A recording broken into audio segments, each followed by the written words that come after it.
Welcome to the virtual Propane Expo, and it's the largest propane expo in the world for the propane industry, with over 200, almost 250 exhibitors and thousands of visitors, as you can see right here. The presenters today are also exhibitors. So if you scroll down here, you'd see that they're also one of our sponsors. And just a big shout out to the sponsors who make this happen for all of us. You know, these are the ones that save every marketer thousands and thousands of dollars from not having to go travel to go to some sort of a regional or a statewide expo. And obviously we can't really do that much right now because of COVID. So they're here to serve and here to help us. This is JS Held. It's a global consulting firm that helps with the area of health and safety. And really one of the specifics they're going to be focusing on today is the propane industry, our industry, and how that they can help us. So what I'd like to do is introduce both Joe and Stu. Joe DiFranco, Stuart Morrison are experts in the area of inspecting and serving the fuels and distillates industry. And they both assist with safety, training, and with inspections, and et cetera. So I'm going to ask you guys if you could introduce yourself, and let's jump in. So my name is Joe DiFranco. I'm a fire and explosion investigator with JS Held. I've been with the company for just under a year now, and my pedigree is essentially I come from the fire service. I was a career firefighter for 30 years, the last 14 or 15 of which I was a fire inspector, fire investigator, code enforcement official. When I was in Massachusetts, I was the head of the Fire Prevention Association in Massachusetts, the president of that group, and the president of the Regional Arson Investigators Group down in Massachusetts. And I've been essentially doing that ever since. I retired from the fire service in 2014, went to work in the private sector as a fire and explosion investigator, headed up an investigative group for another company, and ended up landing at JS Held. It's been excellent ever since. So probably 20 years in the fire investigative code enforcement area, and dealt mostly with propane losses, fuel companies, and have done a bunch of trainings in that field. So I look forward to today's meeting. And my name's Stuart Morrison. I'm a professional mechanical engineer. I've got about 30 years of experience in failure analysis with a concentration on fire and explosion investigation. Been involved in numerous propane losses throughout the years, ranging from small personal injury explosions to large multiple fatality incidents. We're here to talk to you a little bit about what we do as investigators and what we need to see from you as propane suppliers, and the different things that you'll need to do in order to assist in investigations and to protect your own liabilities. Fabulous. Thanks, guys. And so they're here today. We're going to interview JS Held, learn a little bit about what can we in the propane industry do to protect ourselves, and what have they seen out in the industry recently. And so, guys, what are some things that we can do to protect ourselves? What are some things you've seen recently out in the industry that are critical failures that really we as an industry need to be aware of or can start preparing for? Yeah, sure. Just before we get started, too, I just want to let people know a little bit about our company. JS Held's a global consulting firm with expertise in construction, environmental health and safety, equipment, forensic architecture and engineering, water and fire restoration, forensic accounting and economics, and we have a fire origin and cause group where we do fire and explosion investigations. So our team is composed of world-renowned experts who collectively analyze and investigate issues and disputes, provide solutions, and all of those groups work together. So, when we get an incident, unlike other companies, when we get a fire and explosion incident or propane or gas-related incident, we don't run the race with blinders on, right? We run the race without it blinders on. We take it all in. In our groups, we're not in silos. We talk to each other. So I'm a fire and explosion investigator. Stu's an engineer. So I'm not an engineer, but I might have engineering questions about what I'm seeing at a loss. And so when we first get a loss, and Stu, feel free to jump in at any time here, but when we first get a loss, I may be the first one to go because if it's a fire loss, right? If it's an explosion loss. what I want to do is take sort of like a wide view of what I'm seeing and get sort of like the lay of the land, right? And at that time, I may have some generic big questions, and I may want to involve like engineering. So I might call Stu and ask him for a little clarification about some things, or what he might think may be the best way to approach the investigation. And so together we work that way initially, and as we get further into this conversation, we can talk about specifics. But we look essentially at the big picture first. We bring all of those areas of expertise into the mix, and that, I think, gives us a much more robust end product, and it's better for the client at that end. And I think, from my perspective, one of the things that we've seen in the industry over the years is changing technology. When I started doing explosion investigations, everything was black iron pipe. And then we've moved into the corrugated stainless steel tubing, or CSST, which I don't know if everyone knows, but there obviously have been issues with them specifically related to late lightning and electrical discharges. So it's that changing technology is the thing that we have to stay on top of, and making sure that we stay up to date with what the current requirements are for installations, and documenting those installations and staying up to date on codes and that sort of thing. Right. So everyone that's in this venue right now wants to know, what can you do for them, right? So I think the best way to illustrate that would be to share a story of how something that happened at a propane company, and how you came in and helped and managed, and what projects you worked on there. Okay, so that's an interesting sort of question, because what we can do for them is a lot, right? But initially, it's really what they can do for themselves. So if they take away anything from today's conversation, I really want that to be documentation, right? So they've got to, and I'm going to get to your question in a second, but I'm sort of start at the end and then work towards the beginning, right? They've got to maintain excellent documentation regarding everything and every aspect of their business. And that could be service and delivery, any kind of mechanical repairs, right? Any kind of technicians certifications, fuel deliveries, size of fuel deliveries, whether or not there's odorant levels in the fuel. If there is, what kind of odorant levels, what's the percentage of odorant in the fuel when they got it bulk delivered. So when we get an incident, right, what we're going to do is go in and ask for that documentation, and then make sense of it. We're going to put that in a logical order and try to explain what we're seeing, and essentially help protect our client, the propane dealer, the propane service company, the propane delivery company. We're going to use that documentation to help protect them or insulate them from the event, or help explain the event with that documentation.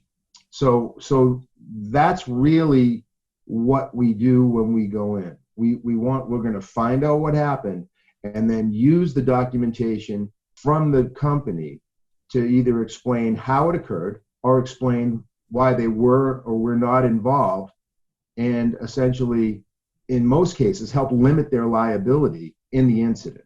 And so the companies, what we can do for them is make sense of the documentation they create. Does that make sense? I mean, Stu, would you agree?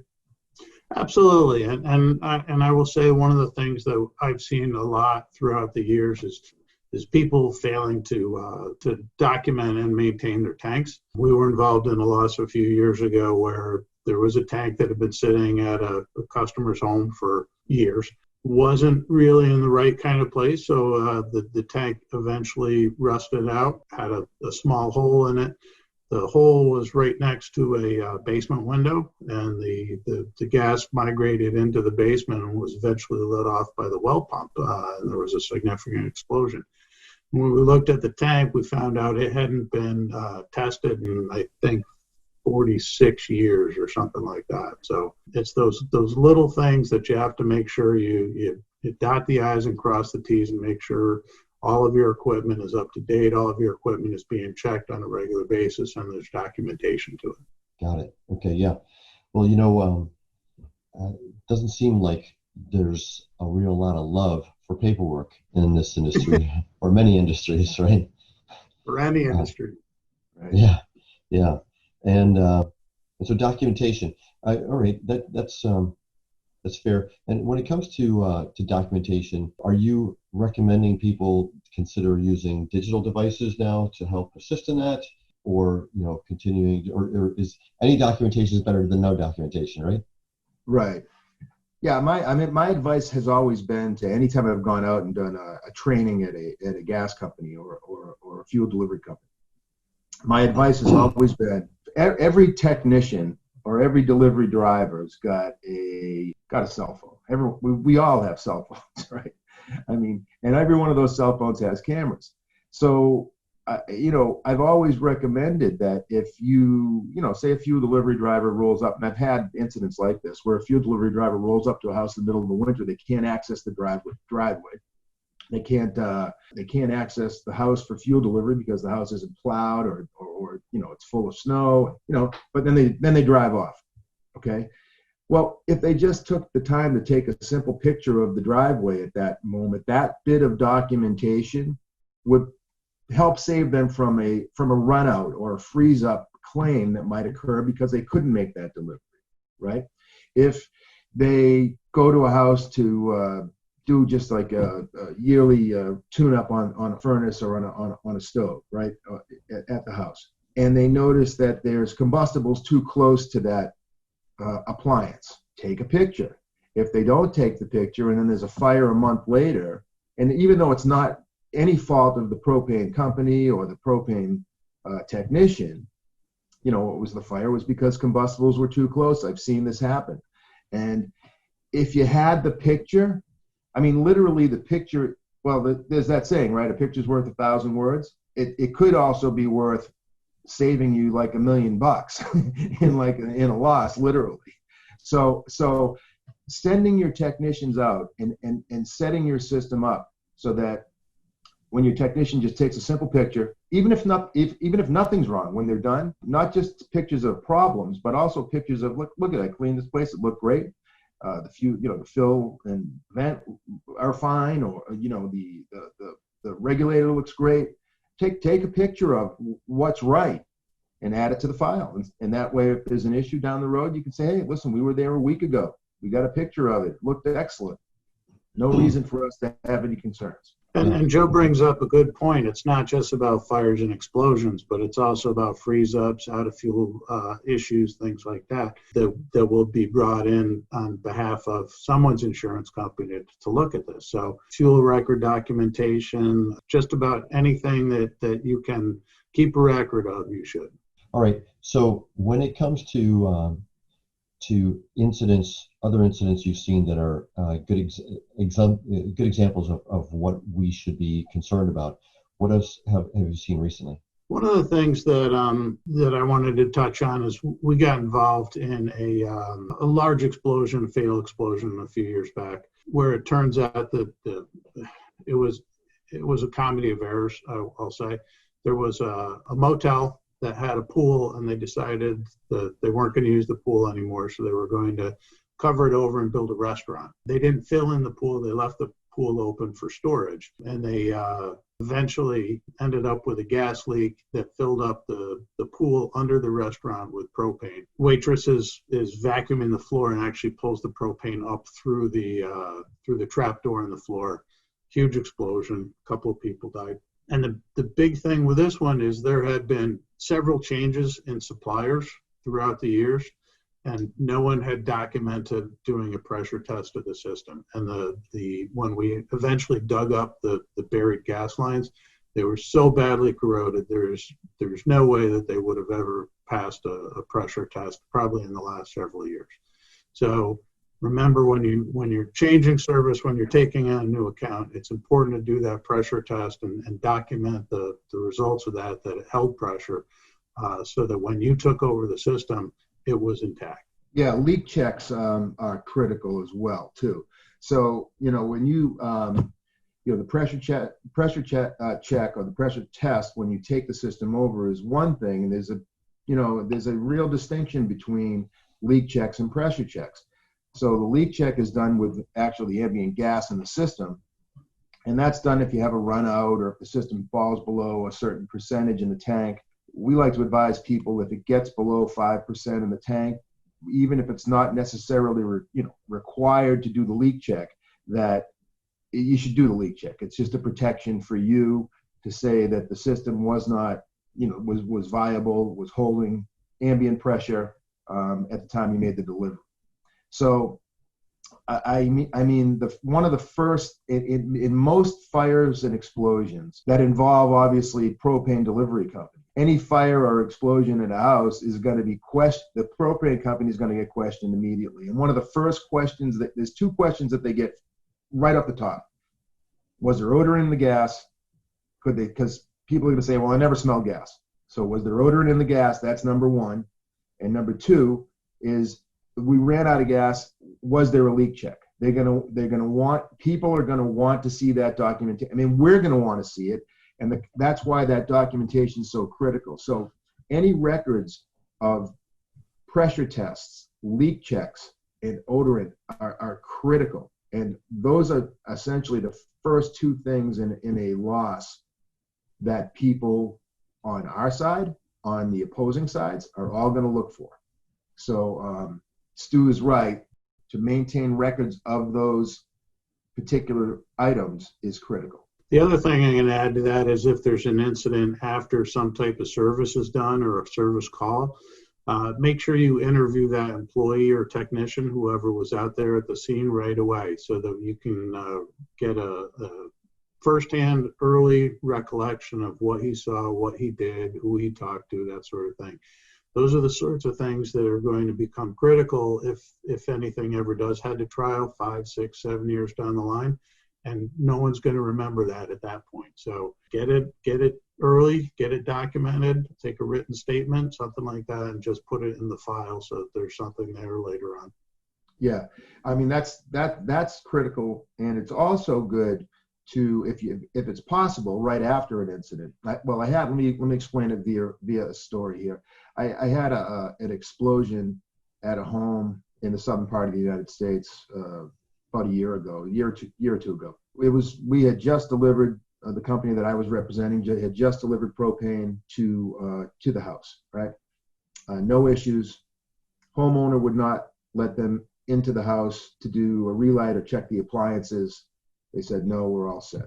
They left, and there was a subsequent explosion where someone got severely burned. So what occurred was the homeowner lit the hot water heater by herself and allowed gas to flow into the home, pooled. When she ignited it, she didn't properly bleed the system, and she caused the explosion. Our company got wind of the explosion, went back to the house right after the explosion, and was able to talk to the homeowner and get all that information from her at contemporaneous with the explosion, right after it occurred. So I would add to if you can interview the homeowner or your client, whoever you're delivering to, post-explosion, and it sort of locks them into their story, it's very important to do that as well. So in addition to interviewing just the people or your technicians that work for you, it's very, very helpful if we can get something that's, from your client that tells us what they may or may not have done in relation to the incident. Okay, good. That's good advice. All right. So far what I hear is, obviously, and none of these things are obvious. They're supposed to be standard: pressure tests, leak checks, documentation, right? Common sense is usually not so common also, right? The two biggest questions after an explosion is, was there odorant? Was there a leak check? If we had done the paperwork to prove it, and the paperwork can be found, it helps the case. If we can interview the person involved with an explosion, the client, immediately, get that documented and get that solidified, that can help our case, as well as having the documentation from all previous service calls, deliveries, etc. Right? Yeah.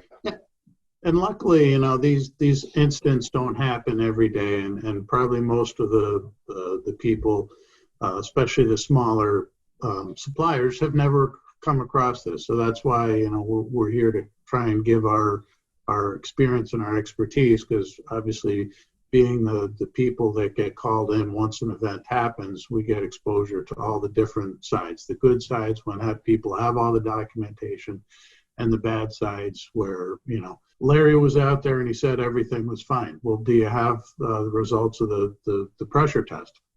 No, he said he did it. Well, that doesn't matter. You need to have it written down. You need to have it on a service ticket. You need to have something that you can supply. It says, yes, we did it from this time to this time with this pressure, and we've identified no leakage. Got it. Okay. All right. So as far as changes taking place in the environment in the United States, is there anything you're seeing change-wise that these propane companies should be aware of? One thing that I see more and more, and Stu, I'm sure Stu is going to agree with me here, but is that there has been more and more on the legal side, on the litigation side, there's been a much bigger push for going after, it's a legal term, and I don't want to confuse people here, but it's a term, it's called spoliation. And what that means is people have damaged the evidence, right? So they've done something with the evidence after an explosion or a fire, and now we can't figure out what happened because the evidence is all changed. Well, and I'm raising this because it comes up so much more often in investigations and in litigations now than it did, say, even 5 years ago. And so what does that mean for the propane company, right? And here's what it means. It means after a fire and explosion, you have a duty, an obligation to try to not alter the evidence at that location. Now, in some cases, because of the nature of the business, they've got to come in and make a repair, right, for safety purposes. And that's okay, but document what you saw at first, right? Take a snapshot of that, and then make your repair, and then take a snapshot of that, so that we can logically explain why that evidence was altered. What we would prefer, and what is best in all cases, is that if you don't have to touch anything, don't touch it, right? If you don't have to lock the tank out, don't lock it out. If you don't have to remove the regulator from the house, don't do it. If leave everything where it is, if it's safe to do so. If it's not, document how you found it, document how you changed it, and document how you left it. I mean, would you agree, Stu?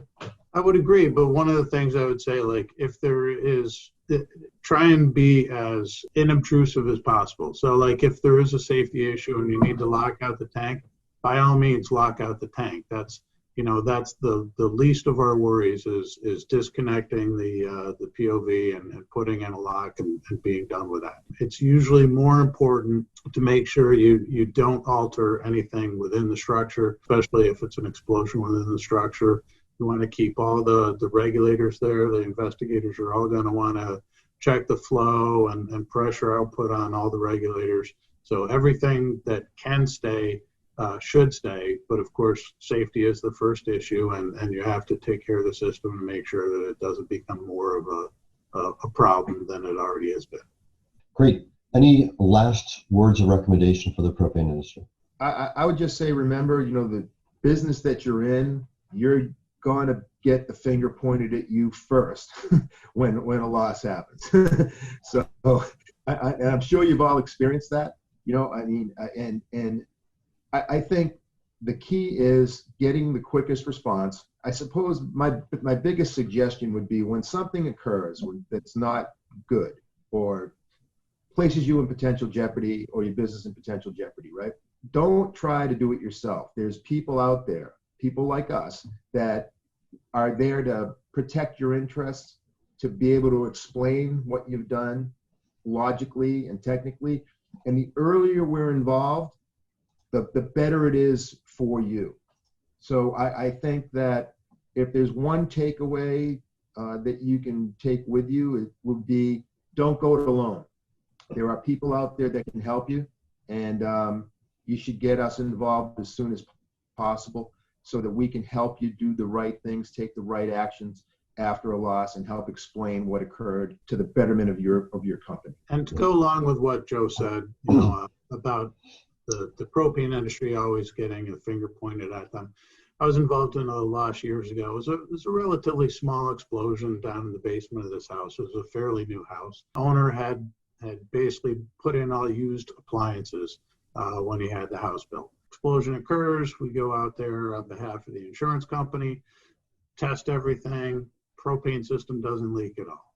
We end up recovering all of the appliances. We bring them back to the lab, operationally test everything. Everything seems to be fine. We have no potential cause for propane migration into this house that we can identify. A couple of years later, the house blows up again. It actually turns out that they had built the house on an old abandoned dump and that there was methane migrating into the basement just through the ground. And so the propane company had been blamed when it had nothing to do with actual propane.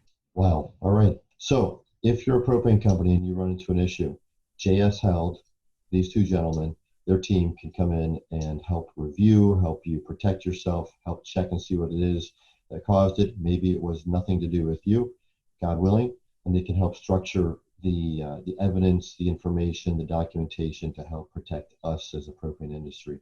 So guys, thanks so much for being here. Really appreciate your involvement in the Expo and in the whole industry. Thanks for sharing today.